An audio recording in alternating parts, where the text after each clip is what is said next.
Muy buenas tardes, bienvenidos y bienvenidas. Yo soy Alejandra Guardia, miembro del equipo de coordinación del foro. Esta es la cuarta edición del Foro de la Red de Investigadores en Diseño 2025. La Red de Investigadores en Diseño es coordinada por el Instituto de Investigación en Diseño de la Universidad de Palermo. Este cuarto foro, que se realiza anualmente de forma ininterrumpida desde el año 2022, se apoya en 50 comisiones virtuales desde el lunes 24 hasta el viernes 28 de febrero de este año.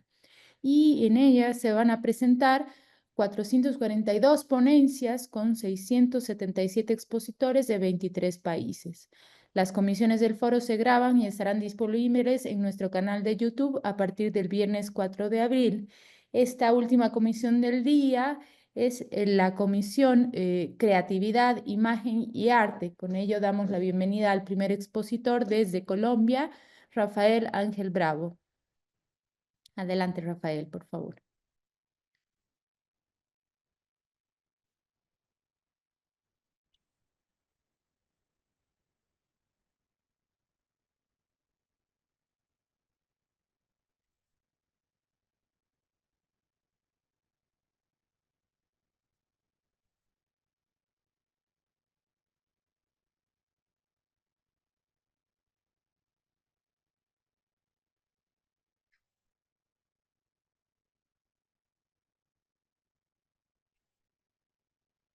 Hola, buenas tardes a todos.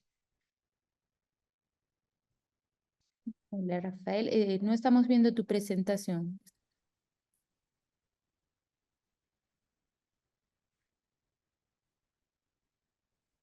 ¿No se está viendo nada?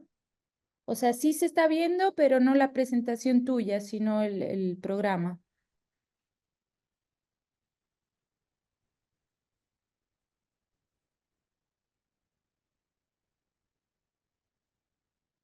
Ahora sí. Ahora sí, perfecto. Adelante, Rafael.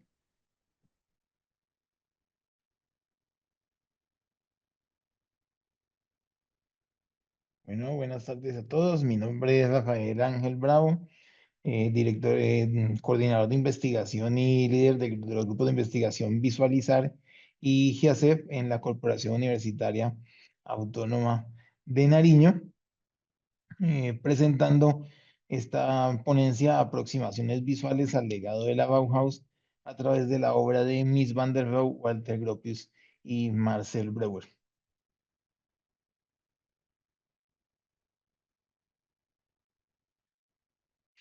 Bueno, la Bauhaus es fundada en el año de 1919 en Alemania, bajo la dirección del arquitecto Walter Gropius, planteando una serie de fundamentos y prácticas esenciales para la formación académica de artistas, diseñadores y arquitectos. Busca la Bauhaus integrar las bellas artes y las artes aplicadas, reuniendo en un mismo escenario de formación y creación artistas, artesanos y arquitectos.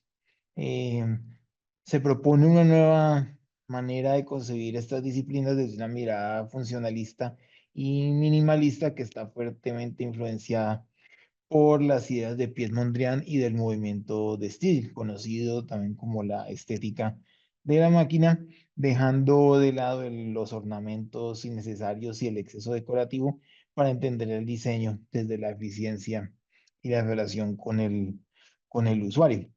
Este proyecto de investigación y creación se ha desarrollado en varias etapas desde hace ya algunos años, digamos, no de manera continua, sino como que se han ido planteando una serie de etapas dentro de este proceso, basados en entrevistas, en revisión bibliográfica y en trabajo creativo con estudiantes. Igualmente, en la última etapa del proyecto, se ha venido trabajando un ejercicio de creación fotográfica desde la fotografía urbana y la fotografía arquitectónica con base en los tres personajes que se mencionaban dentro del título. Se lleva de manera paralela una serie de exploraciones fotográficas sobre algunas obras de Mies van der Rohe, Walter Gropius y Marcel Breuer, quienes fueron maestros de esta escuela y dos de ellos directores de la Bauhaus. Dentro de las obras se trabaja sobre el Seagram Building de Mies van der Rohe, que fue la primera de estas tres obras que se toman como referentes. Después el Pan Am Building, que surge unos años más tarde, o que se construyó unos años más tarde, de alguna manera también influenciado o motivado por la existencia previa de la obra de Mies van der Rohe en este mismo lugar. Y finalmente esto se complementa con digamos, se completa como una trilogía de obras de estos maestros de la Bauhaus en Nueva York, con la creación del Met Breuer, que es este museo que se construye, diseñado por Marcel Breuer y de alguna manera también inspirado por lo que fue el Museo Guggenheim también en Nueva York. Se ha buscado con este ejercicio, con este proyecto, comprender en el contexto específico de la ciudad de Nueva York la influencia que tiene la Bauhaus a través del estudio de estas tres obras. Respecto a la Bauhaus, cabe anotar que tiene la escuela en primer lugar un periodo enfocado hacia el expresionismo y después entra en un segundo periodo donde se enfoca ya en el funcionalismo y en el minimalismo que, digamos, todos conocemos, que de alguna manera todos asociamos con la Bauhaus y que ya con el cierre de la escuela en la, por la, previo a la Segunda Guerra Mundial, eh, digamos, este cierre de la escuela motiva que salgan estos maestros a otros lugares y eso termina llevando a que tengan esta presencia estos maestros en otros lugares, en este caso en el contexto americano. Inicialmente dentro de este proyecto, en la primera fase se trabajó un ejercicio reflexivo, donde a partir de una serie de entrevistas con docentes de la Universidad de Caldas principalmente, se buscaba comprender la vigencia que tenían los planteamientos propuestos por la Bauhaus en la formación académica de diseñadores. Y posteriormente se trabaja un ejercicio de creación gráfica con estudiantes de la Corporación Universitaria Autónoma de Nariño, en el cual se desarrollan en los cursos de historia algunas piezas gráficas donde ellos retoman elementos de esta escuela dentro de sus proyectos. Entonces se trabajan, digamos, se retoman planteamientos y se retoman obras de esta escuela dentro de los cursos de historia del diseño y posteriormente se hace también un trabajo de creación de diseño de envases donde se aplican también elementos de esta escuela dentro de una serie de piezas en las cuales se tomaron como referente diferentes escuelas a través de la historia y en algunos casos, como vemos aquí, se trabajó sobre la Bauhaus.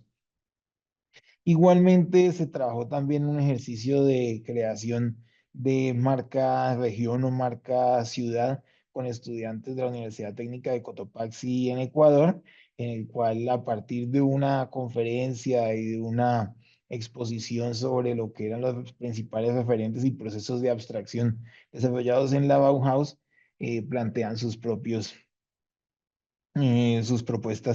de una imagen para la ciudad, donde vemos aquí pues como algunos bocetos dentro de ese proceso.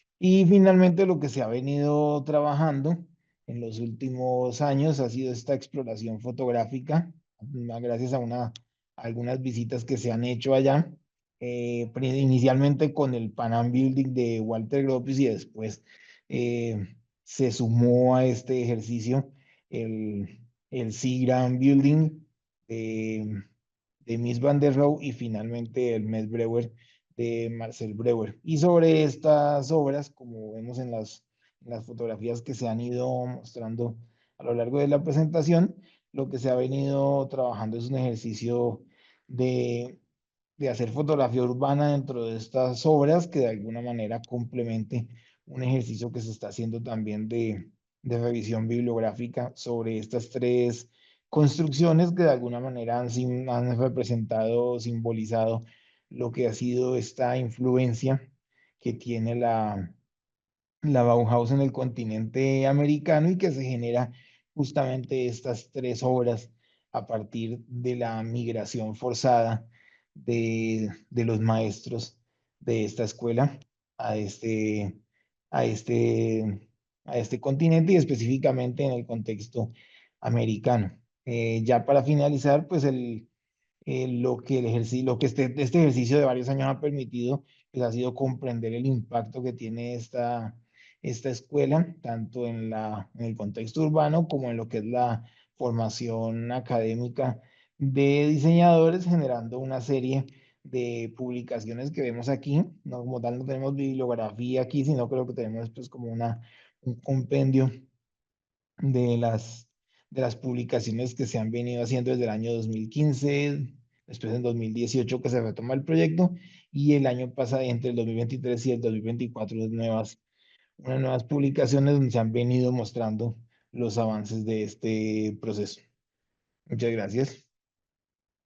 Muchísimas gracias, Rafael. Gracias por poner en valor nuevamente esta, que sin duda es pues un referente para el diseño, la Bauhaus, y que sin duda sigue siendo parte de la historia del diseño, ¿no? Y parte de la creación de metodologías del diseño. Muchas gracias.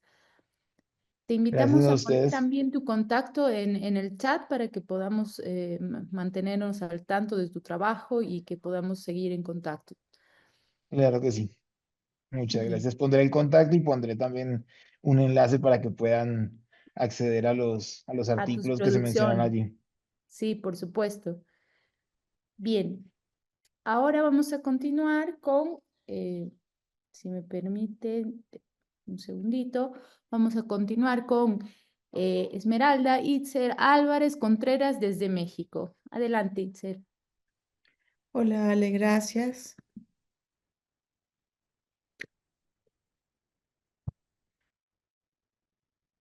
Bueno, mi trabajo es parte de un trabajo que que hice más extenso, pero aquí presento solamente esta complejidad semántica desde la metáfora en la obra surrealista de Beto Val, que es un artista ecuatoriano que, bueno, creo que es bastante singular su obra y la considero que es importante analizarla desde el aspecto metafórico.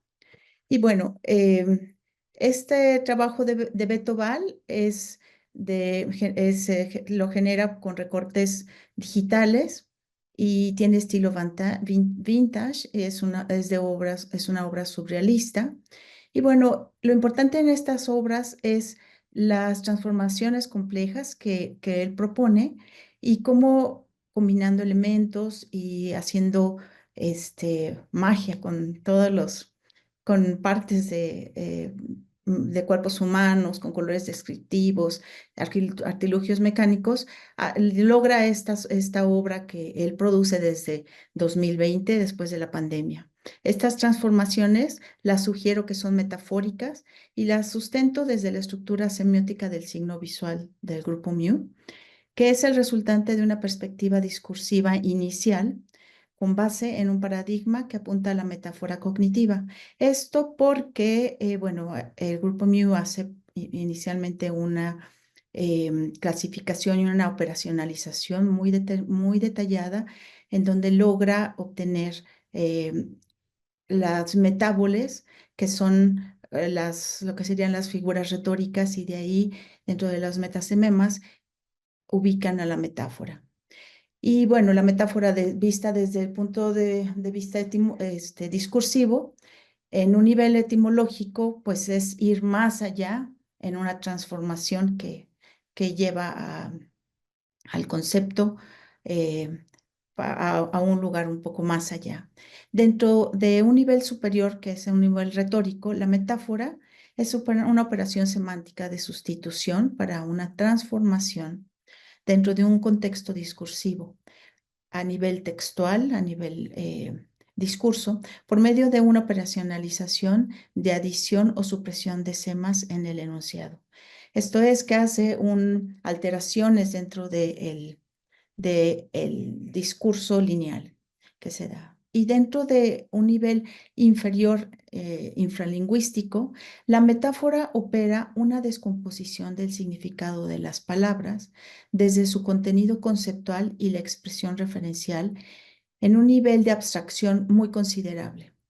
Aquí el grupo Mu hace también una operacionalización de las unidades mínimas de significación en donde analiza y por medio de adiciones y supresiones también hace una categorización de las metáboles y se construye en una zona de composición de semas y genera una invariante de identidad semántica parcial en una operación simultánea de adición y supresión de semas abstraídos de dos campos interrelacionados.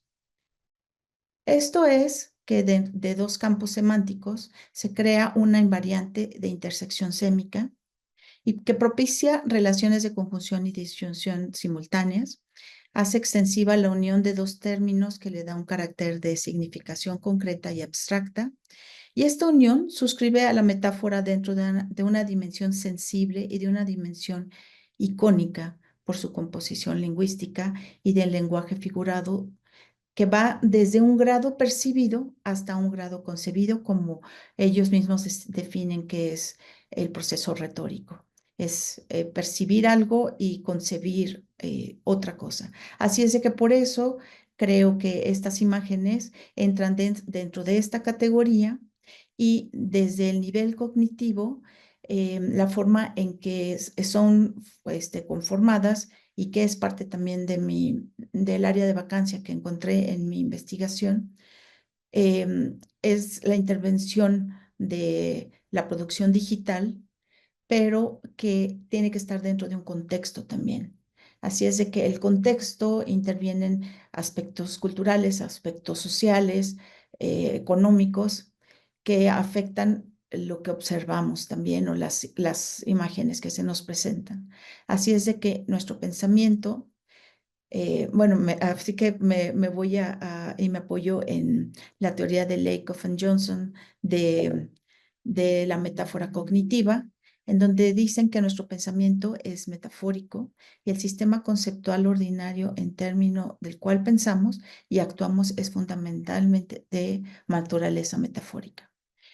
Ellos, bueno, asientan que la metáfora cognitiva es un segmento de comunicación conceptual que reorganiza nuestros conceptos con un carácter hipotético y sintético por medio de una transposición. Acude a analogías para referir eventos abstractos e intangibles y nos lleva a comprender nuevos conceptos, ya que comprende lo desconocido a partir de lo conocido y que está modelado por signos icónicos y plásticos. Este resultado que hice de los signos icónicos y plásticos está en un escrito, en un artículo que me acaban de aceptar, que va a estar publicado en Cuadernos de Diseño. Y bueno, así que no puedo presentarles toda la obra de Beto Val, pero aquí dejo algunas reflexiones que hago sobre la metáfora en este ejercicio que hice sobre el análisis de su obra. La metáfora no tiene traducción. Esto ya también lo dijo Max Black en su libro de Metáforas, Modelos y Metáforas, en donde, bueno, tenemos que explicar las metáforas para poderlas entender lingüísticamente. La metáfora es un acto de discurso antes que de denominación. El arte de la metáfora consiste en una percepción de semejanzas y la metáfora tiene una capacidad para construir espacios no solo inteligibles, sino sensibles en la narrativa de ficción, como sucede en este caso. En la metáfora siempre hay algo presente y algo ausente, y esto es sumamente importante porque por eso concluí que se usa la adición y la sustracción en la categorización del grupo Mu para poder hacer la categorización y poder establecer la taxonomía. La manipulación digital le brinda cualidades a los signos icónicos y a los signos plásticos para su reconocimiento en el grado percibido y su abstracción en el grado concebido. El modo metafórico es inherente en estas imágenes y es mucho más fácil representar una metáfora visual que describir una metáfora lingüística. Así que bueno, la metáfora en la obra de Beto Val se construye más conceptualmente que lingüísticamente, tiende a mostrarse en figuras modelísticas que acuden a experiencias previas que ayudan a obtener hipótesis de los eventos, aun cuando no los hemos visto o experimentado. Como diseñadores, nosotros partimos de lo que no es, nosotros trabajamos con lo prefigurado, así es de que yo considero en mi ejercicio diario también como diseñadora que tenemos que pensar sí en un orden formal, en un orden estético, pero también en un orden de significación al utilizar los signos con los que armamos nuestro trabajo. Y a pesar de que la imagen visual no es capaz de proporcionar un análisis abstracto de la realidad, la imagen de rasgos metafóricos es capaz de comunicar de manera sugerente mundos posibles y familiares como los que habitan los personajes de los collages surrealistas de Beto Val. Así que bueno, me parece un trabajo muy, muy importante, muy fino, y los invito a visitar su página en el betoval.com. Muchas gracias. Muchísimas gracias, Itzel.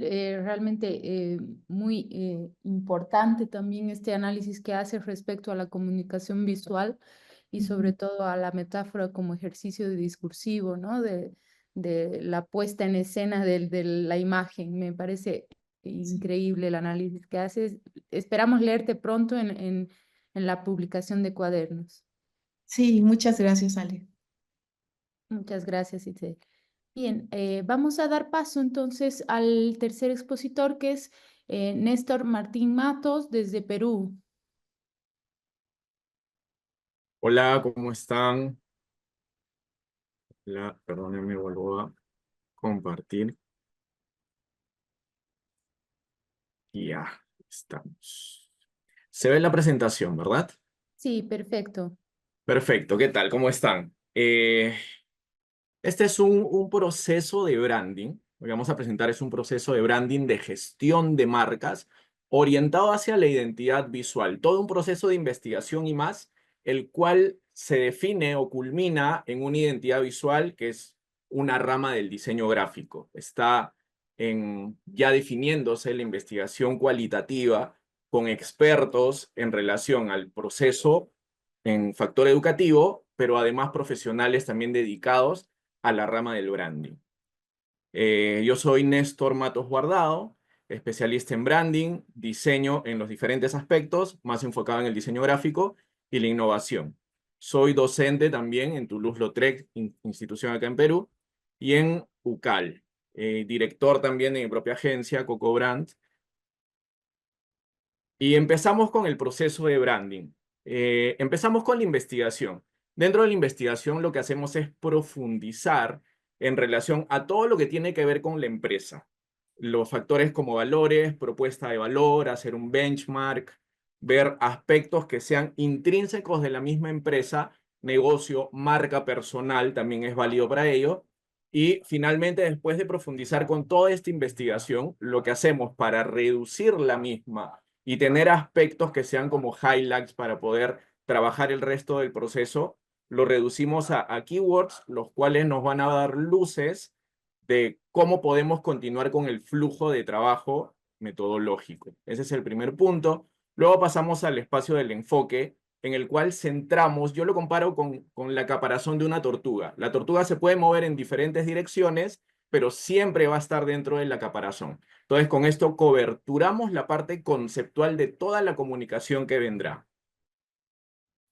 Y este enfoque va a coberturar a todo el flujo posterior. Todo tiene que estar sostenido de aquí. Uno de ellos es la personalidad. Para establecer una marca que va a comunicar, algo que tenemos que hacer, que es fundamental, es asignarle una personalidad. Que esto lo trabajamos a través de de un proyecto ya trabajado hace muchos años por Carl Jung, quien estableció, psicoanalista, quien estableció los arquetipos de personalidad. 12, se marcaron 12 bloques estableciendo personalidades que tenían las personas, aunque suene redundante, y a través de ellos se toma uno de estos, o tal vez se pueden tomar dos de estos, asignándole un porcentaje tal vez mayor de uno de ellos y un porcentaje menor para establecer una personalidad, y a esta misma personalidad establecerle un tono de comunicación para saber cómo habla y cómo se expresa. Luego de esto, entramos a la parte de la estrategia. La estrategia a la cual yo le he llamado texto enlace, que es un conector que va a conectar con toda la parte anterior y nos va a ayudar a sostener la parte posterior, el post de esto. Podríamos usar un texto, por ejemplo, como este, ¿no? Centrarse en el vínculo entre mascotas y personas. Si habláramos de una empresa, un negocio dedicado a mascotas, el enfoque podría ser que se centre entre mascotas y personas. Entonces, la marca gráfica podría identificar algo como ello. La fotografía, los textos, todo podría estar vinculado a esta idea. Entonces nos da un panorama más concreto, más coherente de lo que se va a comunicar. Luego de aquí pasamos al proceso de ideación, en el cual se pueden usar diferentes herramientas para la parte creativa. Una de ellas es un mind map, el cual podemos ir ramificando ideas. Posterior a esto vamos a ver un ejemplo de ello. Y por último ya pasamos a la identidad visual. Ya pasamos a hacer los bocetos, primero a mano es la recomendación, y luego a digitalizar para continuar con la comunicación visual. Vamos a ver ejemplos de esto. Vimos previamente, este es el cierre de toda la investigación. Entonces venimos por acá y sacamos palabras que puedan ser claves. Con estas palabras claves tenemos una idea mejor de cómo comunicar. Entonces, estableciendo, ustedes ven marcadas algunas palabras por aquí. Estableciendo esto, podemos pasar a trabajar el enfoque. Estamos viendo algo de un ejemplo real. Al final vamos a ver cómo terminó, ¿no? Limpio, fresco, dinámico, amigable. Esto nos cierra para no disparar por diferentes direcciones, sino estar centralizados en algo preciso para comunicar sin expandir tanto las ideas, sino dirigir como la marca necesita, que es el emisor, y como el público debería recibir, que termina siendo el receptor en la comunicación visual. Luego establecemos la personalidad. De las 12 personalidades que podemos encontrar, en este caso nosotros tomamos el inocente, por la necesidad de la comunicación y cómo debería de ser percibida la marca ante el público. Tomamos el inocente y le dimos características para la personalidad. Es un gran amigo que inspira confianza, está atento a las necesidades de los demás, es ordenado y un experto en lo que hace, trata a los demás como si fueran parte de su familia y tiene el objetivo de ser y hacer felices a los demás. Con eso ya tenemos una personalidad definida y tenemos más practicidad para comunicar. Luego establecemos el tono de comunicación. En este caso elegimos el tono de comunicación cercano. Otra vez, todo lo que hemos visto antes nos ayuda a poder sujetarnos de ello para entonces poder comunicar de forma coherente. Es un tono de comunicación cercano porque la marca buscaba ser amigable y personal, manifestando afecto tanto a las personas como a las mascotas. La estrategia, que es ese conector entre la información previa y lo posterior, fue en este caso comunicar el vínculo entre la limpieza y la felicidad. ¿Cómo podemos conectar eso? Entonces, después de esto ya pasamos a la fase de ideación. Y en la fase de ideación lo que establecemos es este mind map que nos permite ir sacando ramas, ramificaciones, un proceso creativo sin detenernos, sin cuestionar, vamos fluyendo y tomamos algunos elementos que podemos saber que se conectan más con lo que necesitamos comunicar, ¿no? Pueden haber onomatopeyas, pueden haber textos, pueden haber más de 2 palabras, pueden haber gráficos, imágenes, iconos, etcétera. Esto tiene una expansión conforme se necesite. Y luego ya tomamos, conforme a los elementos que hemos visto antes, tomamos las ideas que pueden ser parte clave en nuestra comunicación. Entonces aquí sacamos algunos copies, algunas frases de campaña, de eslogan, elementos que podríamos usar en la comunicación visual. Y ya pasamos a la identidad visual, ¿no? Aquí tomamos un tipo de letra y este tipo de letra le asignamos o tomamos este tipo de letra por las características de la investigación previa, ¿no? Y pasamos a trabajar algunos detalles para que se ajuste más a la comunicación. Luego, considerando el corazón, la sonrisa, pasamos y establecimos eso como el punto de la letra I. Y luego ya pasamos al ecosistema visual. Vimos palabras como brillo, como limpieza, como amigables. Entonces, tomamos elementos de la identidad, de la marca gráfica, y las hacemos interactuar con la comunicación visual. Un tipo de letra que termine siendo dinámico, como estaba antes, pero también, por el público objetivo al cual se dirigía, usamos algunos tipos de letra con serif. Esta sería una pieza gráfica también con un copy que ya hemos visto antes que fue consecuencia de la investigación o de la parte creativa, usando las mascotas, que el rubro de esta empresa era limpieza de hogares con mascotas, y un photocheck también poniendo como base principal a la persona, ¿no? Y también la comunicación amigable. Hola, soy, ¿no? No hay algo como que sin un saludo o algo muy formal. Y nada, los uniformes, última pieza gráfica, los uniformes o elemento visual. Los uniformes, un tipo de gorra que tenga las características necesarias, el dinamismo. Este trabajo fue hecho en época en la cual estábamos en cuarentena, entonces las mascarillas y más. Y bueno, lo último, para que podamos ver el proceso, existen varios procesos. Este proceso ha sido trabajado en base a mi experiencia de trabajo, en base a algunos cursos llevados entre ellos en la Universidad de Palermo, información orientada, y llegamos a esta conclusión. Muchas gracias. Muchísimas gracias, Néstor, por compartir con nosotros este proceso creativo y de branding. Te invitamos también a poner tu contacto a través del chat para que pues permanezcamos al tanto de lo que vas haciendo. Gracias. Ahora vamos a continuar con Daniela Carbone desde Argentina.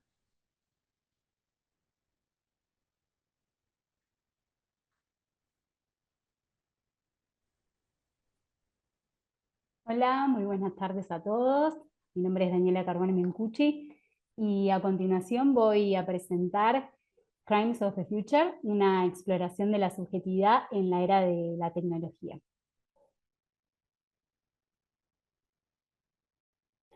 La modernidad es aquella época en la que confluyen dos procesos tendenciales que involucran y envuelven la vida por completo: el de tecnificación y el de politización de la vida.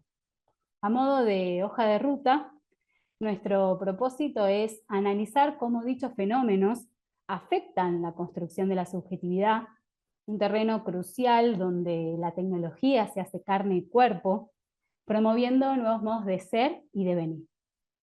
Tomaremos como estudio de caso a la película Crimes of the Future de David Cronenberg, asumiendo que el arte y la tecnología comparten mundo, por lo que pueden entenderse como regímenes de lo sensible y potencias de creación. A través de un enfoque interdisciplinario que combina teoría crítica y estudios culturales, se examinarán diversas cuestiones. Buscamos poner en diálogo una selección de escenas y los fenómenos mencionados a partir del análisis de diversos autores. Por último, reflexionaremos sobre las implicancias éticas y sociales de la acelerada transformación tecnológica y también sobre los límites de la humanidad en un futuro cada vez más incierto.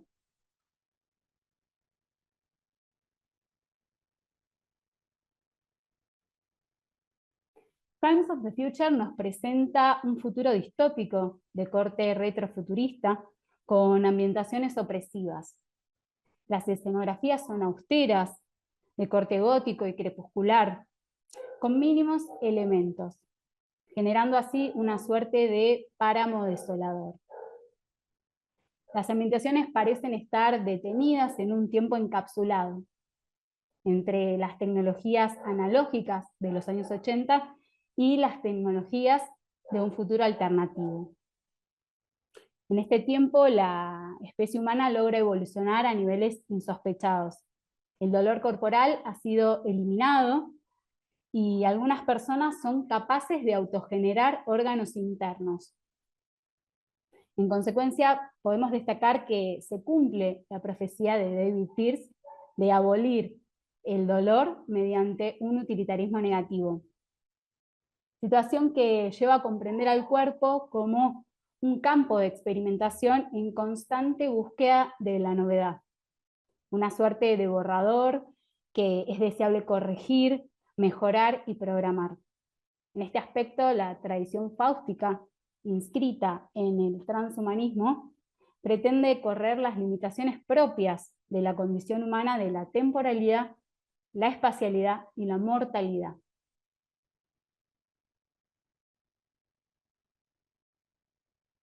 Las tecnologías son herramientas que, lejos de ser neutrales, son históricas. Tienen la particularidad de cargar con valores de una época determinada. En la película encontramos dispositivos cuasi alienígenas que funcionan como sillas y camas que ayudan al protagonista a mejorar diversos procesos biológicos, tanto de descanso como digestivos. Desde una estética de lo monstruoso y de la degradación de la carne, surgen los protagonistas Saul Tenser, protagonizado por Viggo Mortensen, y Caprice, por Lea Seydoux. Una pareja de artistas prestigiosos que exhiben públicamente la extirpación de los órganos de Saul. Es un cuerpo, el de Saul, afectado con el síndrome de la evolución acelerada por efecto del colapso ambiental. Por consiguiente, nos resulta interesante analizar el acto artístico quirúrgico en términos de performance artística. Comprendemos a las performances en términos de Diana Taylor como actos vitales de transferencia por el cual se comunica un saber social y una memoria compartida.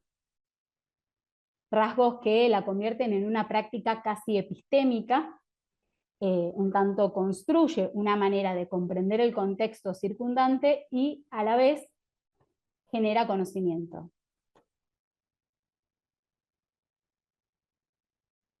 Aunque en la escena no exista un panóptico físico en el sentido de Michel Foucault, el concepto de vigilancia y la internalización de la mirada disciplinaria están presentes. La audiencia consume a la manifestación artística quirúrgica como si fuese un programa de entretenimiento cultural.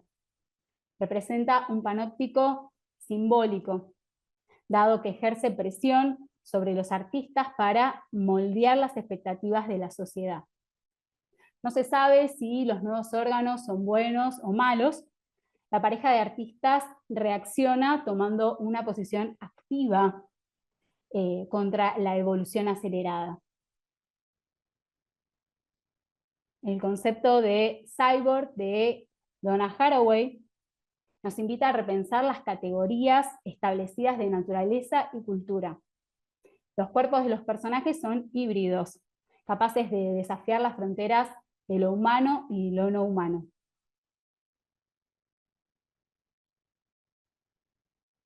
Otra escena relevante es la que muestra a los órganos creciendo dentro del cuerpo de Saúl. En este peculiar futuro distópico se produce un pasaje de las pulsiones sexuales a las pulsiones destructivas. La autolesión puede entenderse como una forma de obtener una satisfacción sustitutiva a las pulsiones sexuales.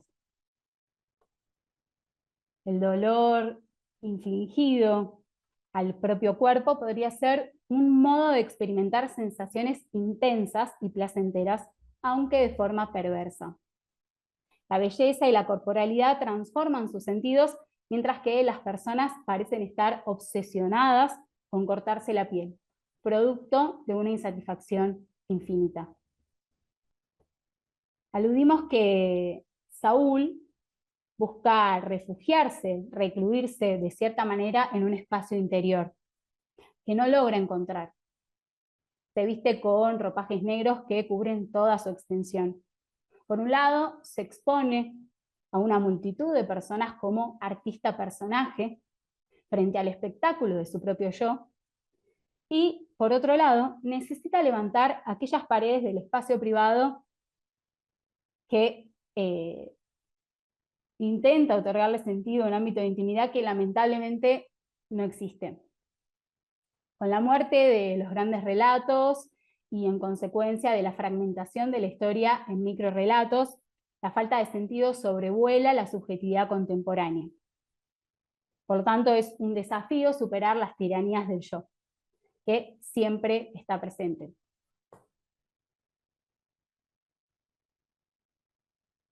La escena final de Crimes of the Future, donde el protagonista derrama una lágrima, es un símbolo de la condición humana, un vestigio de la humanidad más primitiva, la búsqueda de placer y una conexión que resiste a la deshumanización. Revela una expresión de la angustia ante esta disolución del yo, una señal de que, a pesar de todas las transformaciones, el sujeto anhela una identidad estable, expresando la dificultad de encontrar sentido en este contexto fragmentado. Solo nos queda abrazar la soledad para poder autoconstruirnos y quitarnos al fin el disfraz de personaje. Muchas gracias. Muchísimas gracias, Daniela. Qué interesante el análisis que hiciste de esta película. Nos Muchas hace gracias. pensar mucho en esa performatividad que también se ve plasmada en la realidad, ¿no?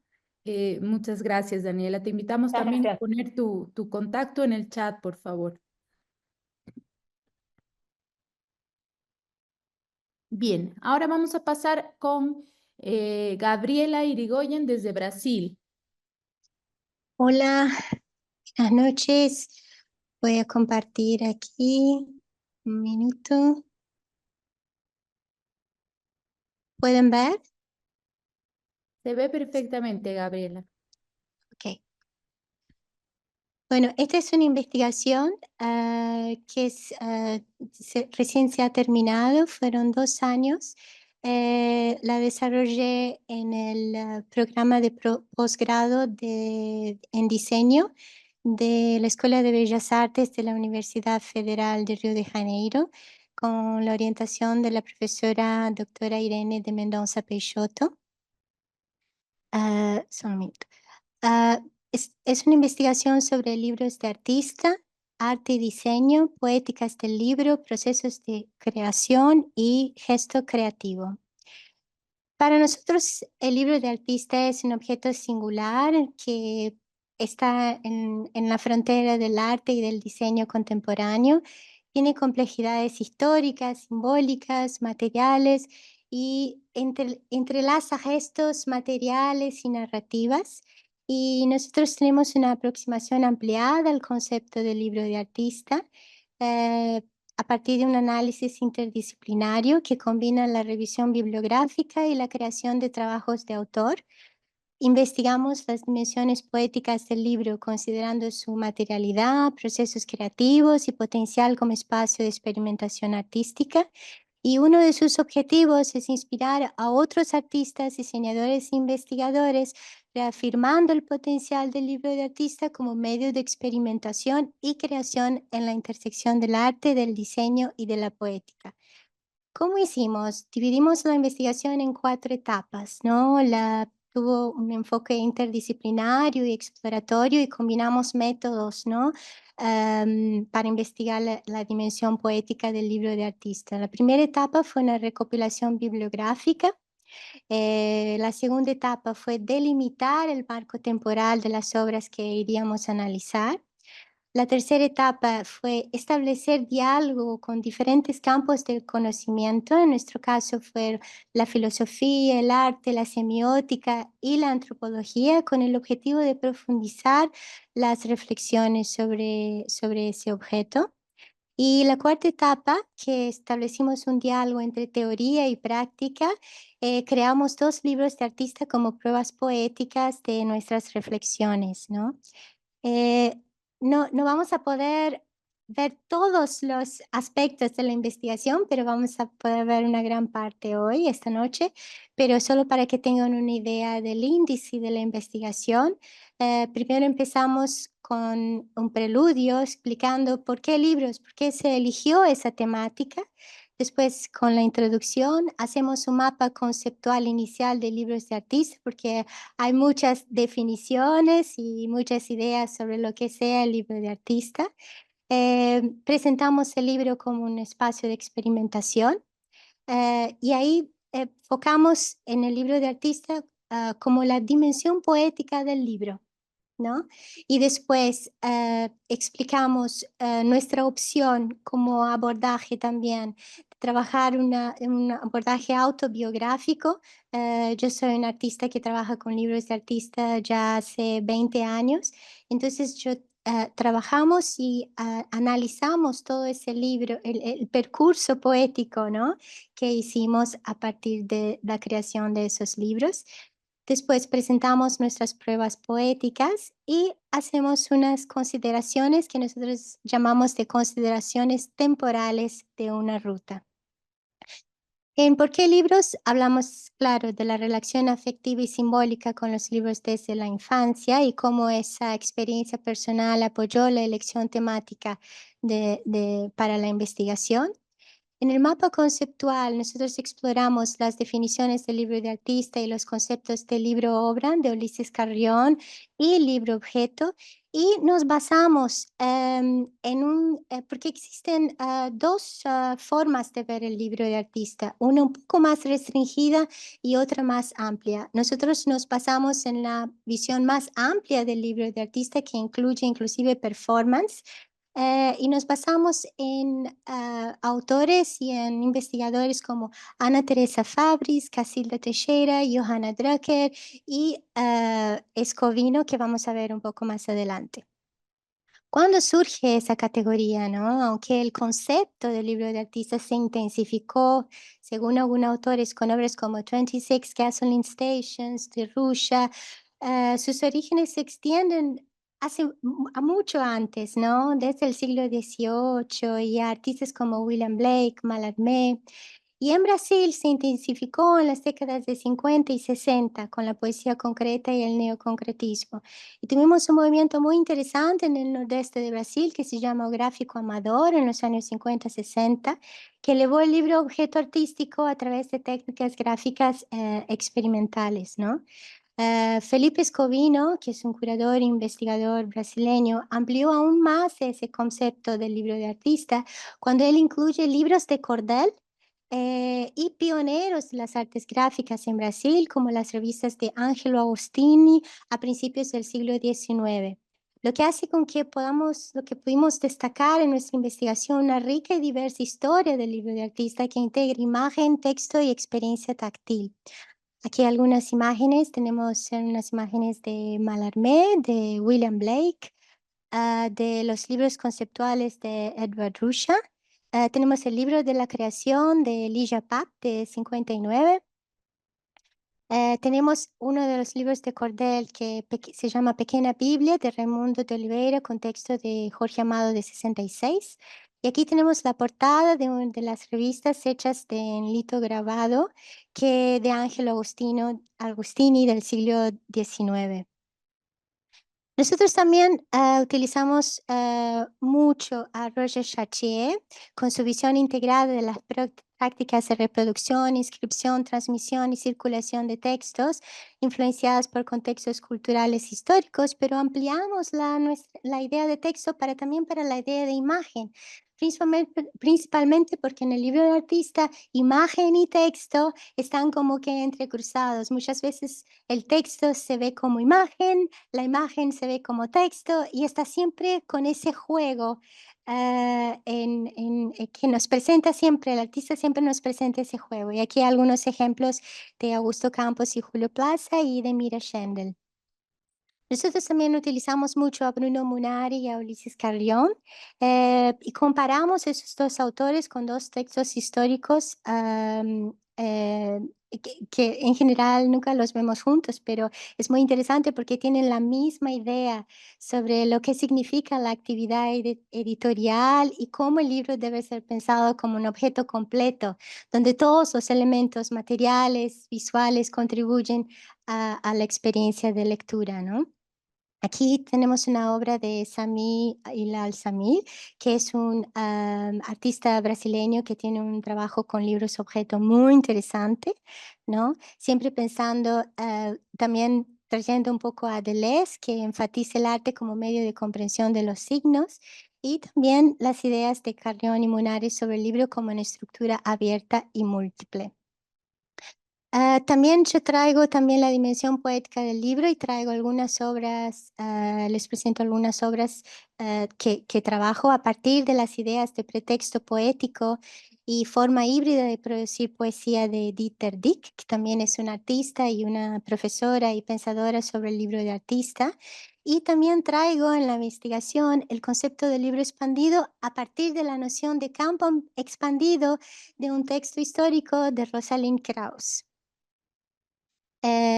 Y para trabajar el libro como camino poético, combino la reflexión teórica y la práctica autobiográfica anclada en autores como Tim Ingold, que es un antropólogo inglés, Jorge La Rosa Bondía, Ligia Papp y Paul Valéry. Y ahora voy caminando para finalizar, porque una investigación de 2 años, la verdad es que es muy poco tiempo, pero ahora les voy a mostrar cómo organicé la investigación, los libros que analizamos a partir de un enfoque poético y a partir de artistas como Tunga, Annabella Geitzer, para nombrar algunos, ¿no? Entonces pensamos el libro como arquitectura, explorando su forma, ¿no? Y su estructura y sus materiales. Después el libro como espacio poético de exploración narrativa, verbal y visual, que son los libros poemas. El libro incompleto, que son los cuadernos, los diarios, los registros, y el libro como espacio-tiempo, que es el libro performance, que es la coreografía del gesto, o el significado del libro como experiencia. Y así vamos al final con algunas imágenes de las pruebas poéticas, que es un libro performance, Cuéntame una historia. Después aquí algunas imágenes, y para terminar, pensando siempre en explorar las relaciones entre los libros de artistas y también las tecnologías digitales, los nuevos soportes, modos de circulación, ampliando las posibilidades de esta categoría y pensando el libro siempre como un momento de experimentación interdisciplinar. Así es, muchas gracias. Muchísimas gracias a vos, Gabriela, por traer esta investigación tan importante y tan significativa, tal vez desde el ámbito artístico poético, que realmente nos gustaría por ahí ahondar un poco más. Si tienes algo para compartirnos, algún escrito, te lo agradeceríamos si puedes ponerlo en el chat. Sí, lo pondré. Muchas gracias, Muchísimas Alejandra. gracias. Vamos a dar paso desde México a César Adolfo Muñoz Herrera. Hola, ¿qué tal? Muchas gracias. Buenas tardes a todos. Buenas tardes, César. Bueno, mi ponencia se divide con dos ponentes. Sería yo inicio y mi colega Andrea sería quien finalice con la misma, ya para tenerlo ahí en mente. Ya nada más espero a que comparta la presentación y podemos iniciar. Bueno, en lo que llega la imagen, ahí está cargando. Esta idea, este proyecto, esta investigación que estamos presentando el día de hoy, pues está basada en una línea de investigación que estamos pues desarrollando en la licenciatura en Diseño Industrial de la Universidad Autónoma del Estado de México. Esta línea de investigación está enfocada a la creatividad y el deseo importantes en nuestra investigación respecto a cómo es posible que los usuarios y los consumidores adquieran un producto más allá que por necesidad, por un deseo de tenerlo.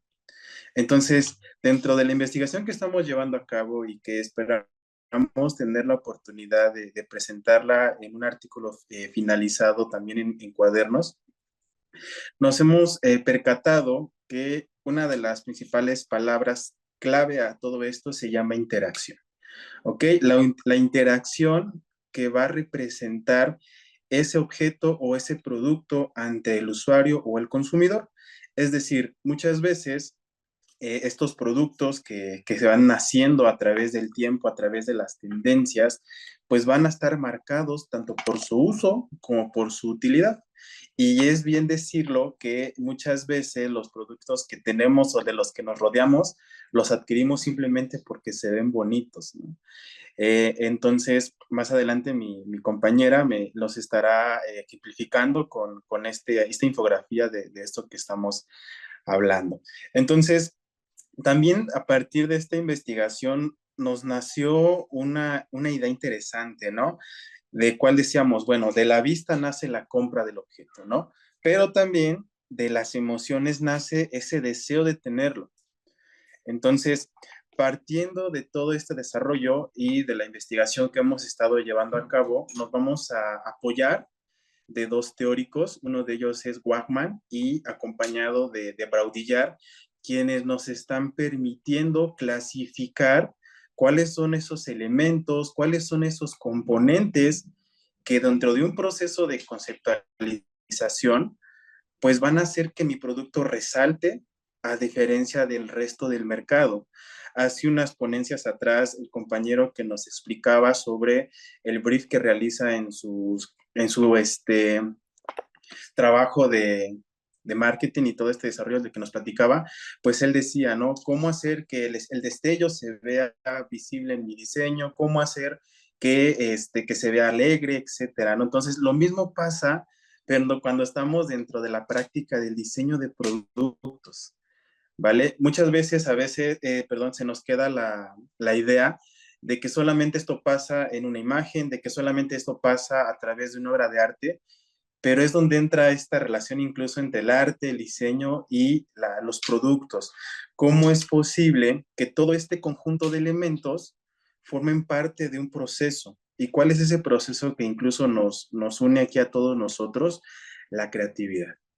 La creatividad que es yo lo comento, es una habilidad que todos nosotros como creativos, diseñadores, debemos de, más allá de desarrollar, fortalecer, ¿vale? Porque la creatividad nace desde que comenzamos a resolver un problema, desde que comenzamos a relacionarnos con nuestro entorno y saber que sí, que no es bueno.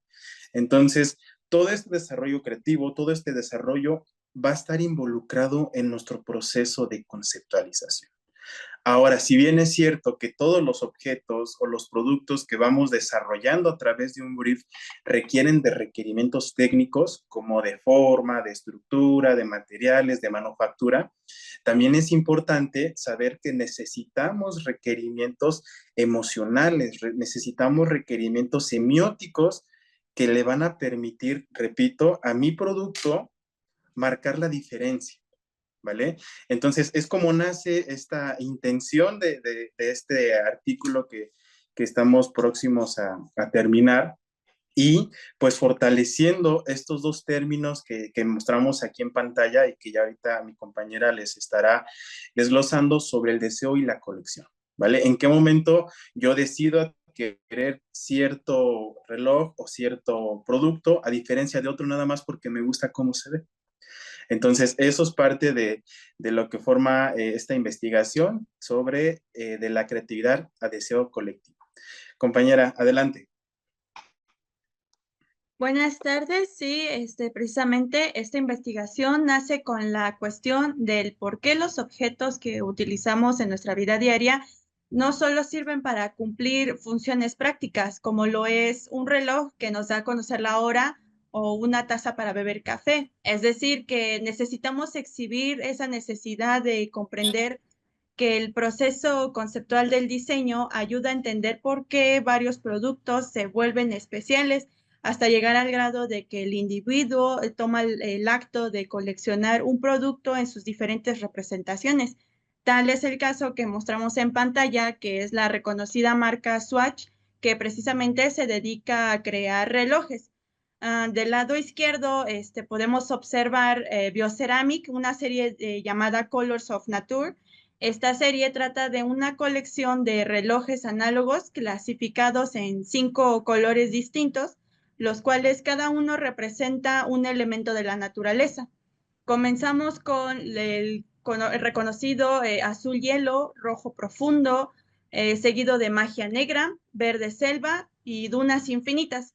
Entonces, desde el momento en que escuchamos el nombre, nos brinda ya intuitivamente un sentido de identidad y de individualidad, algo que no se presencia de la misma manera en un reloj convencional con el que nosotros podemos haber tratado en algún momento. Por ejemplo, los que vemos en pantalla del lado inferior, del lado derecho. Entonces, lo interesante de esta incógnita, reitero, es descubrir cómo el mismo producto pasa a ser un reloj que, además de que simplemente mide el tiempo, pasa a ser un reloj que representa un escenario de la naturaleza. Estos elementos que según el creador o el diseñador tuvo que escoger para representar de un término bidimensional, en este caso la naturaleza, pasa a ser un objeto tridimensional, justificando que el diseño no solo trata de crear productos útiles y estéticamente agradables, sino que también pasa a ser una herramienta poderosa que termina generando experiencias, despierta nuestras emociones y representa muchos significados. Para lograr este objetivo, la investigación analizará los diferentes elementos que conforman un objeto desde un enfoque teórico, mismos que hemos explorado con términos relacionados con el impacto simbólico y el impacto cultural de los objetos, es decir, cómo estos se representan en los elementos en los que nosotros somos parte, en este caso, nuestras aspiraciones, nuestros recuerdos e incluso el estatus que queremos formar en un entorno social. Todo esto forma parte de una identidad personal, según lo postulado por el autor Gerard Wagner, que lo cual ha demostrado en la manera en cómo las personas eligen y sobre todo coleccionan estos objetos, no solo por la necesidad, sino por el deseo de poseer algo que refleje nuestros gustos, valores y nuestras emociones. Finalmente, podemos mencionar que más allá de su utilidad, los objetos tienen un significado emocional y social que muchas veces forman que las personas los perciben y cómo los valoran. Estas decisiones de compra y relación en estos productos son impulsadas por nuestros deseos internos, sumado al sistema de los objetos mencionado por Jean Baudrillard, donde estos son pertenecientes a un sistema en el que el individuo adquiere un objeto en base a su entorno social, cultural y tradicional, costumbres que nos rodean. Entonces, para concluir, los invitamos a que puedan seguir el tema de este próximo artículo de investigación sobre objetos de diseño industrial, deseo y colección. Muchas gracias. Muchísimas gracias. Gracias, César. Muchísimas gracias, Andrea. Muy interesante la propuesta que nos traen. Realmente nos hace pensar en cómo el diseño se relaciona muchísimo con lo simbólico, el deseo y sobre todo las emociones del ser humano, ¿no? Muchas gracias. Los invitamos también a poner su contacto en el chat para que pronto los estemos leyendo y sepamos más de su investigación. Vamos a Muchas dar gracias. paso no, a ustedes, por favor. Vamos a dar paso a Ruth Noelia Cruz desde Argentina. Ruth, ¿estás por ahí? Buenas noches. Buenas noches, adelante.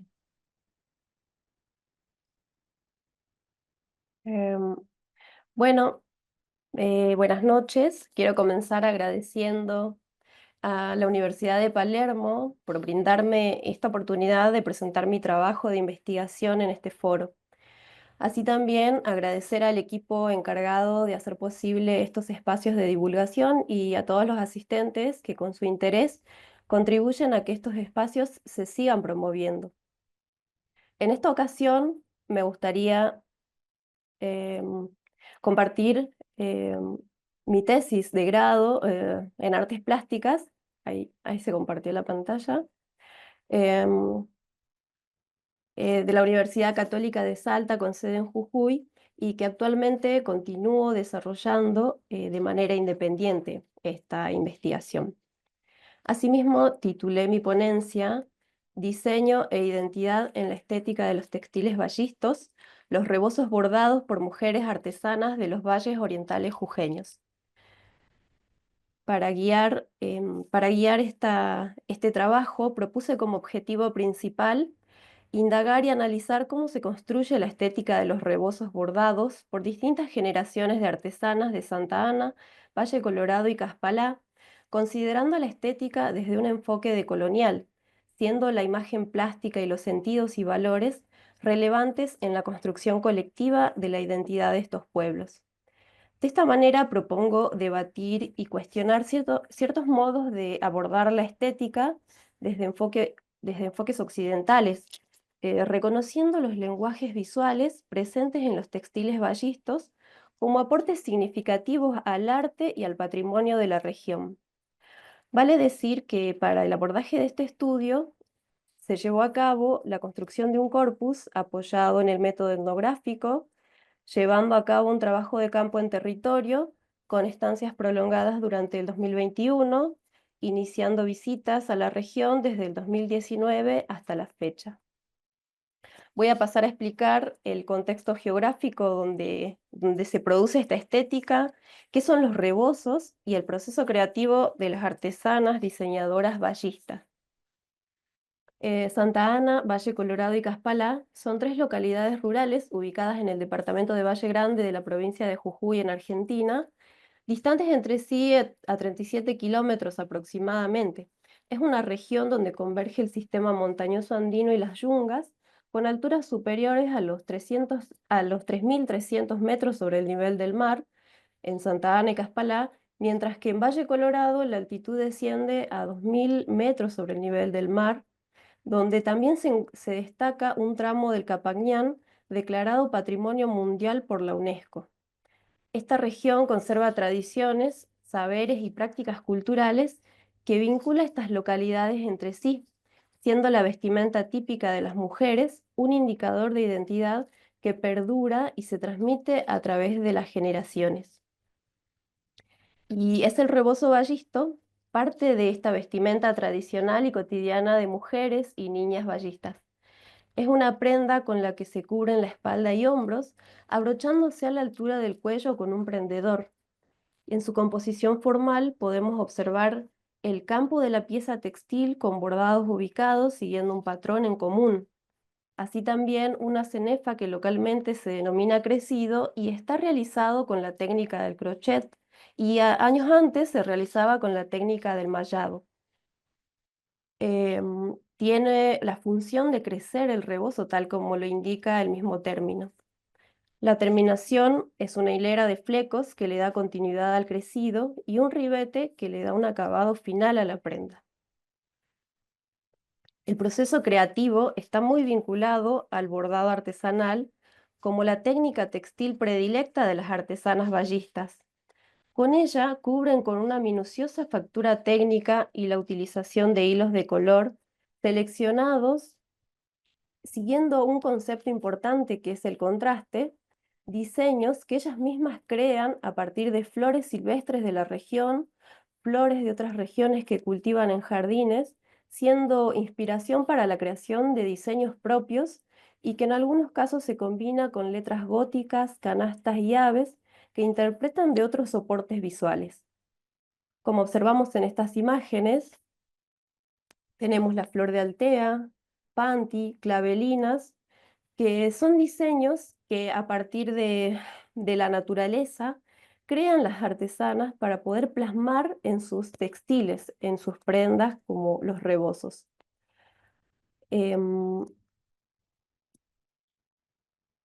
Acá podemos ver diferentes narrativas que se dan en estos procesos creativos, destacando al color como un elemento paradigmático en este proceso. El color acá en esta región se vincula con la materialidad, ya que no se lo concibe desde lo abstracto, sino en relación con otros recursos materiales, donde las combinaciones cromáticas y matices se crean ensayando con los hilos y las telas. María Alba Bovicio plantea que en la concepción andina no se concibe al color desde lo abstracto, sino que adquiere identidad y sentido en relación con su propia materialidad. Asimismo, el color en esta región fue cambiando a medida que los materiales textiles fueron reemplazando tintes naturales por anilinas y luego por materiales sintéticos de origen industrial que las creadoras vallistas fueron incorporando y adecuando a sus prácticas, construyendo patrones de color y adquiriendo el gusto por ciertas combinaciones a las que otorgan sentidos y resignifican en diferentes piezas. Esto me llevó a plantear que el color en los valles es un elemento paradigmático que produjo cambios en la estética de los rebozos a través de las generaciones, llegando a convertirse en algo propio y genuino para sus creadoras. Tal como podemos ver en estas imágenes, tenemos elementos naturales contenidos artificiales o anilinas en la imagen que tiene un pie en donde dice bordado con hilo perlé sobre picote, y es un detalle de un rebozo de Martina Calapeña de Valle Colorado. Al lado tenemos una imagen en donde podemos ver materiales sintéticos que fueron introduciéndose de manera dinámica a través del tiempo. Para concluir en mi presentación, puedo decir que la estética textil vallista es un lenguaje de expresión de conceptos que implica una construcción material, pero también de sentidos en un entorno comunitario, lo que me lleva a considerar que la estética en un contexto andino trasciende el sentido de belleza, considerando el valor del hecho creativo en un contexto donde el entorno natural y la relación con otros seres, objetos e imágenes tienen relevancia. Y el rebozo vallisto forma parte de esa construcción colectiva que enfatiza un diálogo entre lo tradicional y lo contemporáneo y forma parte de la vida cotidiana de las mujeres vallistas, que enfatizan su identidad, resignificando un sentido de pertenencia tanto en la práctica y el uso de esta prenda. Al ser portadoras de una memoria colectiva que enfatiza su identidad, merecen el reconocimiento de su autoría y su labor como artesanas y mujeres de esta región, ya que son el testimonio vivo del legado de estos pueblos. Y mi sincero agradecimiento es hacia ellas también y a cada una de las personas de la región vallista que me permiten transitar este camino del saber textil. Muchas gracias. Muchísimas gracias, Ruth, muy inspirador. Realmente para mí ha sido un gusto escucharte porque trabajo la misma temática tuya. Entonces me encantaría que por favor pongas tu contacto en el chat para que podamos mantenernos al tanto de nuestras investigaciones. Muchas gracias. Bien, vamos a dar paso a Márcia Camanabareira Figueiredo desde Brasil. Olá a todos. Peço desculpas porque eu vou falar em português, aí eu vou falar devagar. Deixa eu compartilhar minha tela aqui.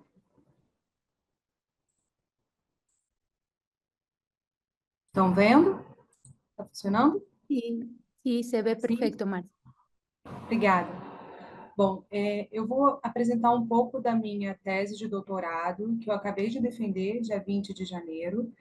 É uma parte desse trabalho que foi desenvolvido no programa de pós-graduação em Arquitetura e Urbanismo da Universidade Federal de Minas Gerais, sob a orientação da professora doutora Vanessa Borges Brasileiro. O trabalho teve como objetivo investigar a ideia do que eu chamo de design tectônico, por meio de algumas experimentações e contribuições oferecidas pelo Vorkus, da Bauhaus, primeiro pela teoria da tectônica, e sob esse olhar da tectônica, examinando o Vorkus, da Bauhaus. Eu chamo de design tectônico esse processo integrado de criação, desenvolvimento de produção de artefatos, e também como um processo que considera os aspectos físicos, deixa eu só diminuir aqui um minutinho, físicos e expressivos dos materiais, técnicas e estruturas como elementos fundamentais e poéticos da prática projetual. Essa investigação nasceu da minha prática como professora da Escola de Design da Universidade do Estado de Minas Gerais e de um processo que eu observei um pouco fragmentado de design, ou seja, um processo projetual fragmentado, onde decisões relativas as estruturas, aos materiais e as técnicas, estavam muitas vezes apartadas de um processo criativo. Então, eu fui buscar uma teoria, uma reflexão teórica no meu doutorado, em que eu pudesse trazer novas contribuições para o meu ambiente de ensino e aprendizagem. Bom, na tese, né, a tese foi dividida em diversas etapas, não dá para abordar isso aqui, então eu vou me deter nessa parte de revisão teórica, né, quais são as contribuições da teoria da tectônica oferecidas por Bötticher, Zemper e Frampton. Bötticher e Zemper, dois teóricos alemães, ali do final do século XIX, Frampton, Kenneth Frampton, responsável pela retomada desse debate no século XX. A terceira etapa, eu trato das práticas experimentais da Bauhaus, da análise dessas práticas, e sob a luz da tectônica, e especialmente nos exercícios do Joseph Albers e do Mulholland Nash. Então, eu vou me deter nessas duas etapas, né, e alguns dos desdobramentos que eu vi do Vorkus nas outras instâncias de formação da Bauhaus, né? Então, Zemper e Bötticher e Frampton, se a gente for analisar a teoria deles, sobretudo desses dois primeiros, elas se estabelecem num contexto onde a gente observa uma consciência construtiva e material aplicada ao entendimento da arquitetura. É um momento em que a arquitetura deixa de ser uma arte imitativa para se tornar uma arte mais autônoma e criativa, que vai se fundamentar no seu próprio conjunto de elementos. Então, ou seja, os seus aspectos materiais, construtivos, expressivos. Então, a teoria da tectônica se estabelece nesse momento e oferece uma série de conceitos que vai ajudar a reunificar teoria e prática. Frampton vai retomar esse debate no contexto crítico da arquitetura pós-moderna historicista, para, enfim, restituir essa ideia da importância da materialidade da arquitetura, dos seus materiais e técnicas, e também fazer suas próprias reflexões. Para ele, a tectônica é também uma manifestação poética da estrutura, né? Como é que a estrutura é capaz de se expressar esse conjunto de elementos, de técnicas, de materiais, e suscitar uma experiência sensível, tátil, ou empática no espaço. Então, o Frampton ele vai conseguir retomar as teorias alemãs, dando uma nova perspectiva contemporânea. Bom, a partir desses conjuntos de textos, eu consegui sintetizar esses conceitos, que podem ser divididos aqui, que abordam inicialmente a dimensão ontológica e representacional dos objetos, né? Então, por exemplo, Bötticher e Zemper vão falar, por exemplo, da ideia de uma forma artística e de uma forma estrutura. O Zemper vai juntar essas duas dimensões, né, para estabelecer a ideia de uma tectônica como um sistema de elementos. Essa teoria também vai oferecer uma série de processos para pensar a concepção dessa forma tectônica, arquitetônica. A estereotomia, por exemplo, que diz respeito à construção ou à constituição de uma forma estrutural, não mais estereotômica, massiva, mas uma estrutura mais leve. Ele vai estabelecer também conceitos ligados à articulação desses elementos como elementos não só funcionais, mas expressivos. E aí a gente tem, por exemplo, o conceito de junção ou de sintaxe tectônica ou montagem. E a ideia de transformação também como um processo importante nessa concepção de uma forma tectônica, expressiva. Aí a gente tem o conceito de Stoffel-Wechsel-Theorie do Zemper, né? Que é essa ideia do processo de construção como uma arte criativa, como uma arte de combinação e transposição de materiais e técnicas. Desse processo, a gente resultaria numa forma tectônica expressiva, onde forma e estrutura estão muito conectadas, e também essa possibilidade dessa experiência espacial suscitada por essa forma. Bom, se a gente olhar a Bauhaus, né, já teve um trabalho, uma apresentação sobre a Bauhaus, é uma escola que foi importante para a gente, né, que instituiu fundamentos importantes para o que a gente entende hoje como design, mas o que me interessa na Bauhaus, olhar a Bauhaus é, sobretudo, não como a ideia de uma imagem ou de um produto acabado, né?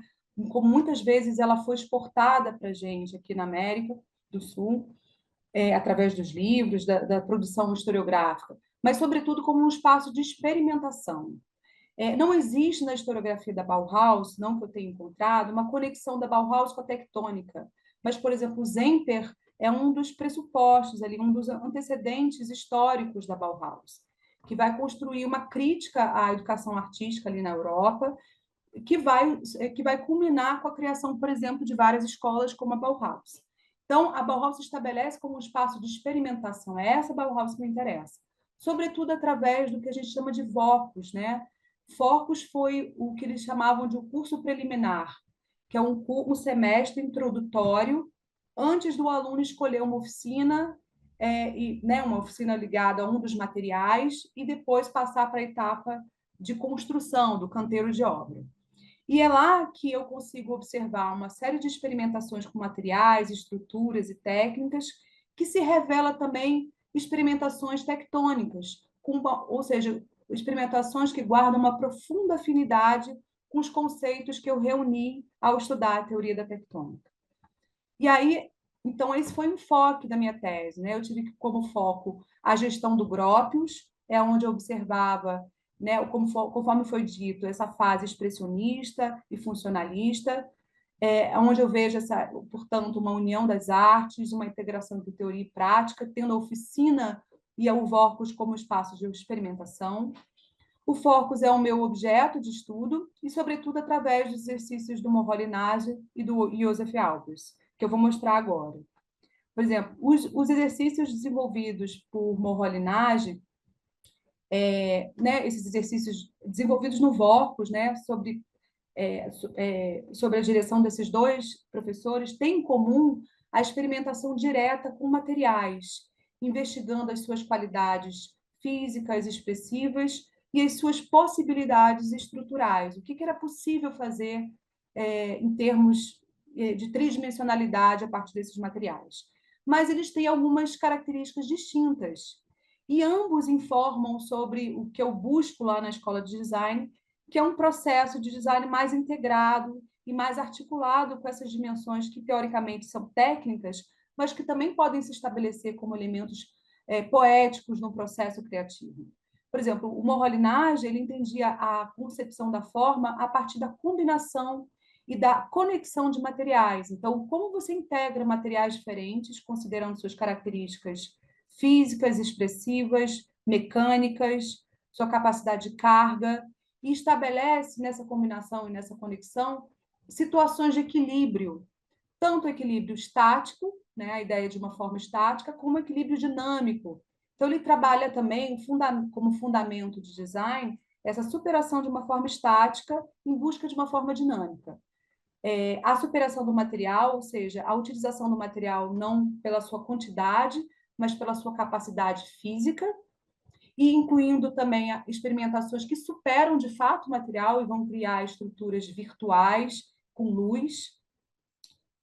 Ou seja, o Moholy-Nagy, ele, nesses exercícios do Focus, entendidos não como um objetivo em si mesmo, mas como um meio para construir novos fundamentos modernos de design, a gente vê a incorporação dos materiais, das estruturas, dos estados de equilíbrio, do movimento e da luz, como fundamentos de uma forma final, vão alimentar a construção dessa forma final.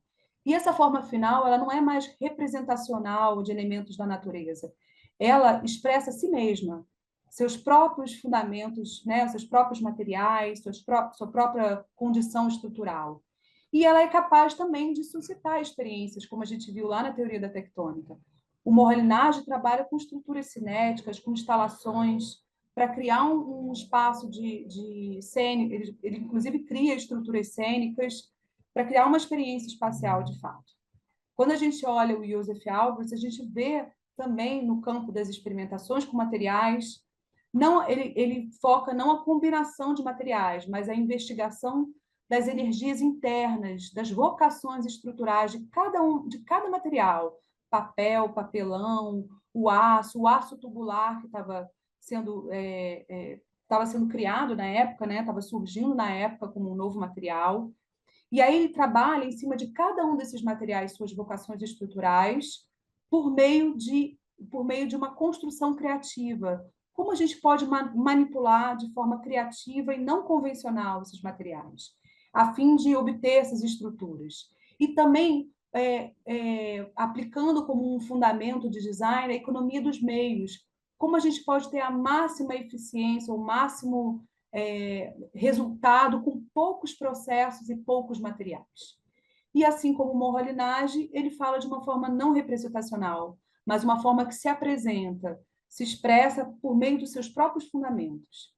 Bom, se a gente olha, compara esse conjunto de fundamentos criados por esses, construídos, esses professores e alunos por meio desses exercícios, a gente vê uma profunda afinidade com os conceitos tectônicos.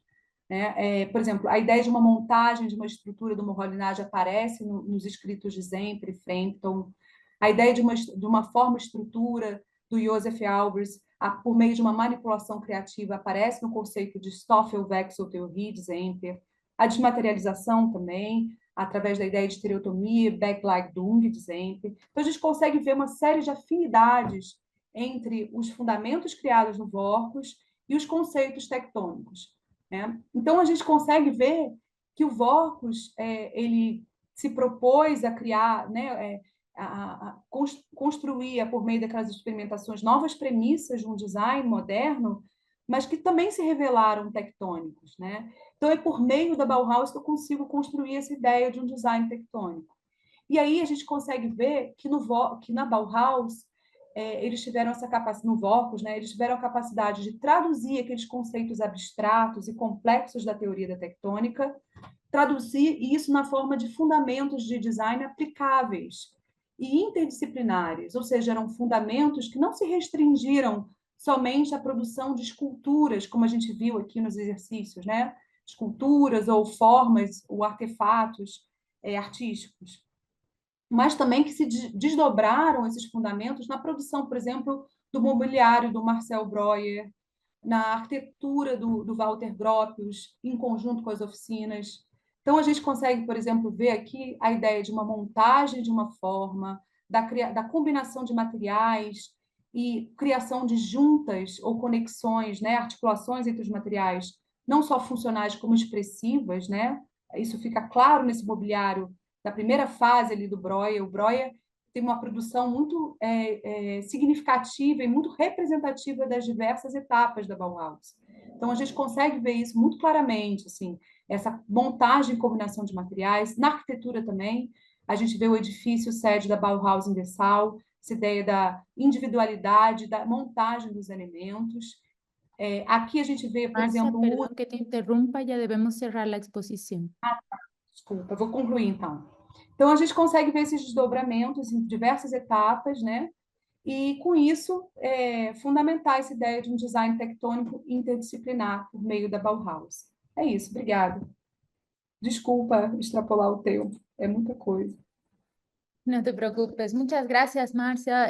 Muy interesante también tu propuesta la relectura de las teorías de la Bauhaus en el mundo postmoderno, ¿no? Muy interesante. Te invitamos también a compartirnos por ahí tu investigación y si ya está publicada, el enlace para que podamos ahondar un poco más en él. Hola, soy el doctor Jorge Luis Rodríguez Aguilar, profesor de la Academia Nacional de Bellas Artes San Alejandro de La Habana, quien les va a presentar el tema, el diseño visual de las vitolas de tabaco como un símbolo de la identidad cultural cubana. Las vitolas son el rostro indiscutible del tabaco, que es un producto genuino y autóctono cubano, el cual se vende y se distribuye en el mundo a partir de una identidad creada durante 200 años prácticamente. Este símbolo que nosotros utilizamos para dar fuerza y realce al producto nacional, que es el tabaco, pues tiene un diseño particular, y este diseño particular se ha visto a lo largo de los años influenciado por determinados elementos de la gráfica, que recoge paisajes, figuras históricas, elementos decorativos, filigranas y una serie de características que distinguen y particularizan el elemento visual identitario de este símbolo. Es común encontrar entonces elementos que realcen la nacionalidad, la identidad y esa cultura cubana, como el uso de palmas, de figuras alegóricas, de elementos dorados, de los colores, en este caso específico el rojo, es un elemento junto con el dorado que hacen alusión al poder, hacen alusión a la calidad, al prestigio de esa marca, que está muy a tono con las tradiciones y las influencias culturales propias de nuestra geografía. El tabaco llega a Cuba a partir de las migraciones que tienen en el Caribe los grupos aborígenes asentados en toda la cuenca del norte de Sudamérica. Cuba era un lugar de tránsito, un lugar de recorrido en el cual venían a ofrecer ceremonias religiosas de carácter místico, espiritual. Y así llega ese tabaco cuando los colonizadores llegan al continente. Se cuenta en el diario de navegación de Cristóbal Colón que le ofrecen el tabaco, le ofrecen lo que se conoce como los cohibas a este grupo de colonizadores que acaba de llegar. En el siglo XIX, sobre todo, hay un realce de la economía, un florecimiento de la industria exportadora del tabaco y aparecen las primeras marcas y los primeros elementos que van a distinguir estas marcas. Esas marcas que tienen ya más de 200 años son las que todavía forman parte de ese ideario que nos acompaña hasta la actualidad. El siglo XIX es el siglo donde hay un realce y un auge de toda la industria tabacalera en el país. Se crean las principales marcas que ya tienen más de 200 años, algunas de ellas memorables como los de Monterrey, H. Usman, Montecristi, La Corona, Ayones. Todas ellas tienen particularidades y todas ellas introdujeron elementos distintivos que todavía hoy en día son utilizados y se reconocen. Por ejemplo, fue muy común utilizar las anillas para contar la historia de la esclavitud en Cuba o para ilustrar los héroes de las guerras independentistas cubanas, pero también para dignificar determinados negocios y determinados comerciantes que querían particularizar su negocio y distinguirse entre los demás. Esta iconografía central evoca generalmente, a un nivel semiótico, un discurso o un diálogo comunicativo entre el espectador y los elementos que van a empezar a formar parte de esa dinámica o de esa tradición que caracteriza al diseño de las anillas. Por ejemplo, las tipografías, el uso de la tipografía sin serif, la tipografía gótica o de palo seco, elementos que no tienen adornos en sus terminaciones. Claro, una anilla es un elemento pequeño, una anilla es un elemento que no tiene más de 5 o 6 centímetros de largo. Por lo tanto, no conviene poner elementos pequeños, no conviene adornar con demasiada filigrana porque todos esos elementos se pierden. Sin embargo, el estilo que más se reconoce, el que se hace entre finales del siglo XIX y principios del siglo XX, sí adorna en demasía toda la estructura de la anilla. Utilizaban elementos a relieve, utilizaban figuras en oro, no en dorado, sino en oro, utilizaban cuadricomías. Hay anillas que tenían o llegaron a tener hasta 17 pases de colores, todos hechos en litografía, porque la técnica donde básicamente se imprimía las anillas era la técnica litográfica, que es una técnica muy antigua y que por supuesto es muy costosa. Eso también forma parte de ese ideario de la identidad cubana, porque la industria litográfica cubana se desarrolla básicamente por la necesidad de dar a conocer esa industria del tabaco. Si los dos renglones fundamentales, el tabaco y el azúcar, en ese momento, en el siglo XIX, estaban muy cercanos y muy influenciados por todo el desarrollo de las artes gráficas. No se puede dejar de mencionar a Laplan y a Miale, que fueron dos litógrafos importantes.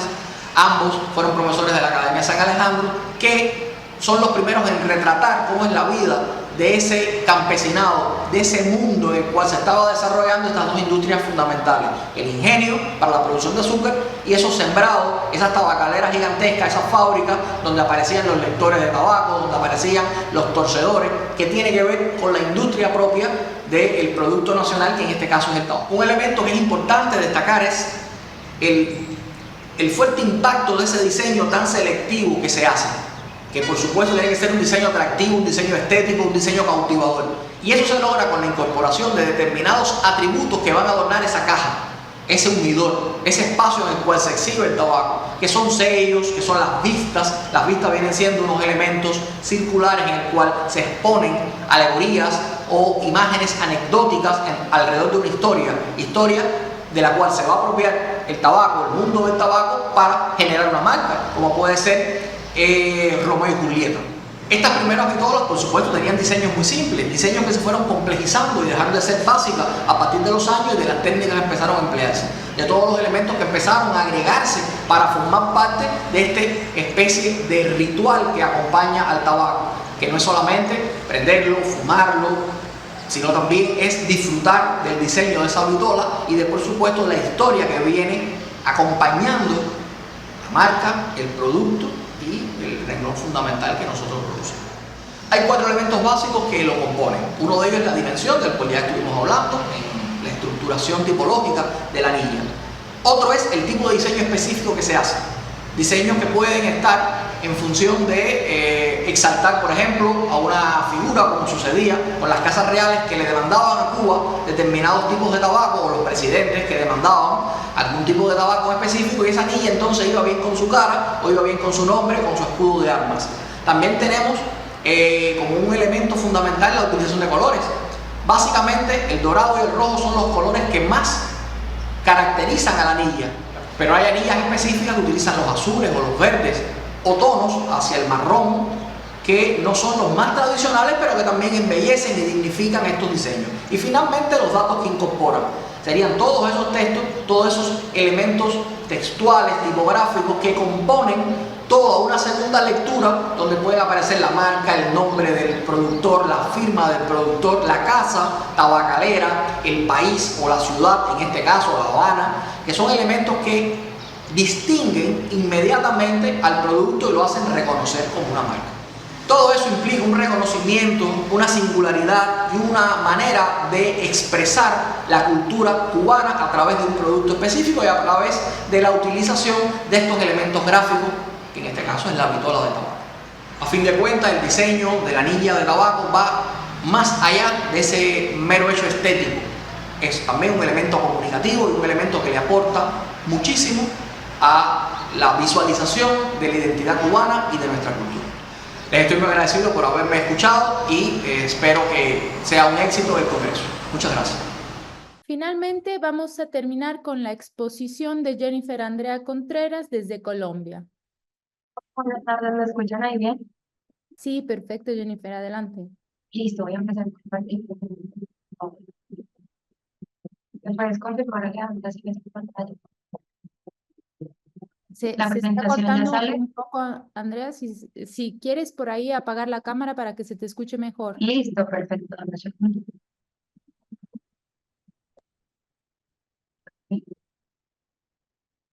¿Ahí se escucha mejor? Sí, mucho mejor. Listo, Adelante. perfecto. Voy a continuar. Bueno, primero de todo, buenas tardes. Muchas gracias por este espacio. Mi nombre es Andrea Contreras y esta investigación que vamos a tratar el día de hoy es una investigación que se hizo con el semillero de investigación Visualia de la Universidad 3 de Cúcuta, Colombia.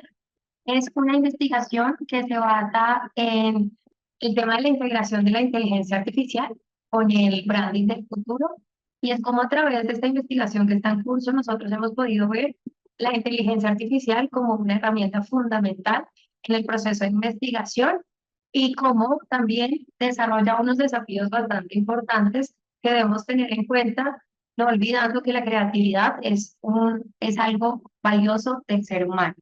En este proceso de la investigación pudimos ver y quisiera empezar hablando de algo muy importante, y es el tema de que hoy en día en el mundo actual la inteligencia artificial está transformando múltiples industrias.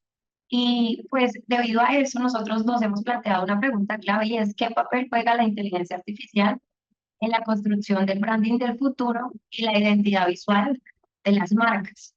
A través de este proyecto, entonces lo que hicimos fue explorar diversas herramientas de inteligencia artificial que nos permitieron generar un proceso tanto de investigación como de identidad, de desarrollo de identidad visual de las marcas. Algunas de estas aplicaciones de inteligencia artificial fueron un aliado fundamental en el proceso de investigación del branding, pero otras que testeamos nos pudieron mostrar que indiscutiblemente la creatividad humana es insustituible. Y ahí nos surge esta primera pregunta, y es cómo nosotros podemos lograr que haya una integración entre la inteligencia artificial y la genuinidad creativa. Sin duda alguna, cuando testeamos estas aplicaciones que utilizamos en el desarrollo de identidad visual de marca, nos dimos cuenta que aunque la inteligencia artificial trata de emular la inteligencia humana, enfrenta una gran paradoja o una gran problemática, y es que no logra comprender completamente lo que le estamos diciendo o lo que le pedimos como resultado.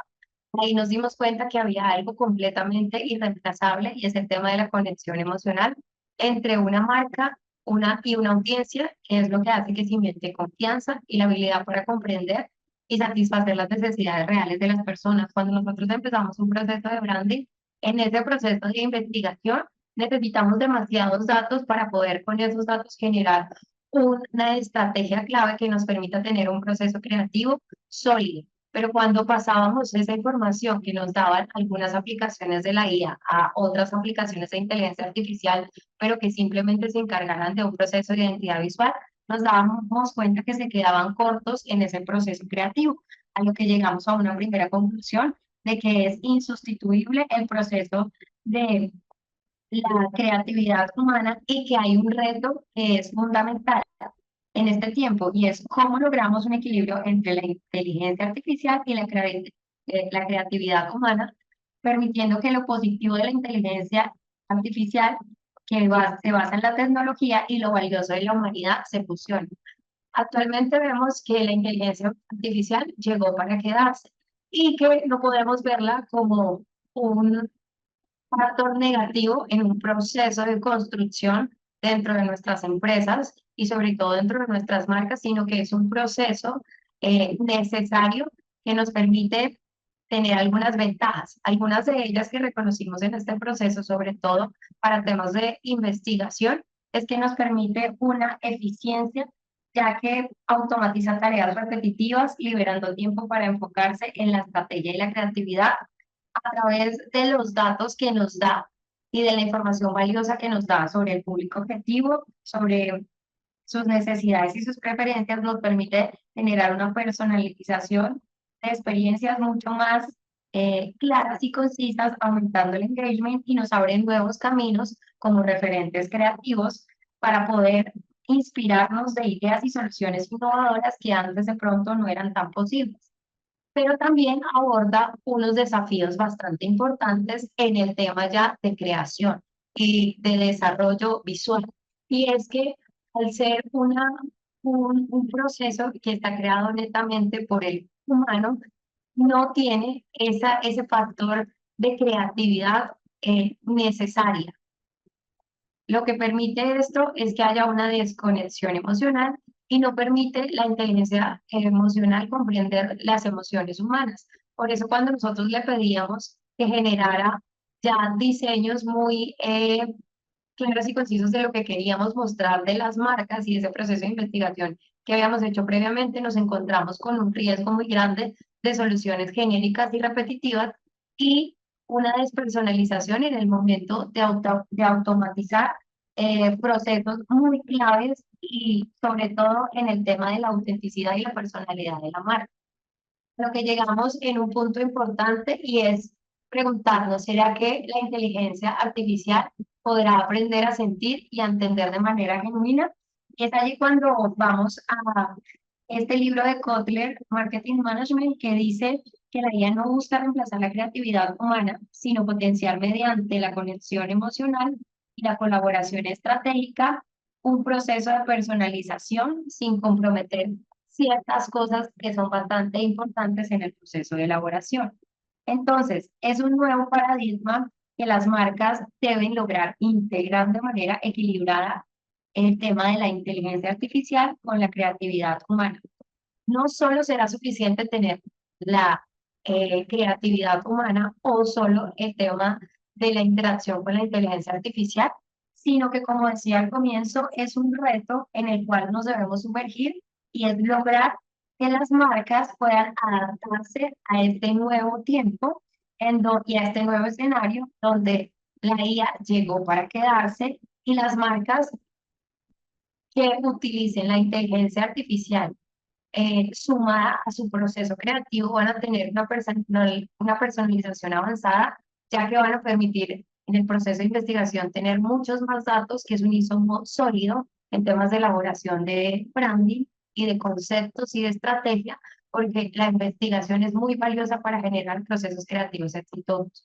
Una optimización y mejora en la experiencia del cliente, porque podemos automatizar muchos procesos que normalmente sin la ayuda de la inteligencia artificial serían muy demorados. Predicción en tendencias. La inteligencia artificial, gracias a que está conectada a diferentes lugares de información, nos permite identificar diferentes comportamientos a lo largo del tiempo de las personas, pero mucho antes de que quizás antes no lo podíamos ver. Con esto concluimos algo súper importante, y es que la inteligencia artificial es nuestra aliada y no es una amenaza peligrosa, y que las marcas tienen como objetivo conectar a sus públicos, construir relaciones duraderas y generar la unión de estas dos herramientas como algo valioso, tanto en el proceso de investigación como en el proceso de estrategia. Muchas gracias. Muchísimas gracias, Andrea. Muy interesante también tu propuesta, y está claro que nos invita a pensar que la inteligencia artificial pues evidentemente no va a y no llega a reemplazar por nada esa sensación, esa empatía humana y ese sentimiento humano, ¿no? Entonces, claro que es otra herramienta más para ayudarnos en este proceso creativo.